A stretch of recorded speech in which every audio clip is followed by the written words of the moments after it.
नमस्कार, मी रामचंद्र किसनराव शिंदे, बोरखेड. दरवर्षीप्रमाणे आम्ही 4 वर्षापासून ह्या दशपर्णी अर्क बनवतो.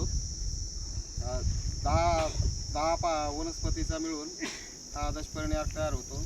2 किलो मिरची, 10 किलो शेण, 5 लिटर गोमित्र आणि 2 किलो गूळ आणि पाल्याचे नाव गुळवेल, लिंबाचा पाला, सीताफळ आणि टणटणी किलो, प्रति पाला 2-2 किलो, फक्त लिंबाचा पाला 5 किलो.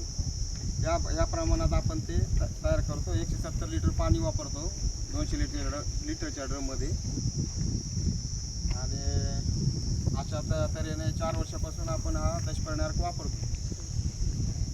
आणि प्रति पंपाला एक अर्धा लिटर आपण वापरतो आणि 6 महिन्यापर्यंत हा दशपर्णी अर्क टिकतो आपला.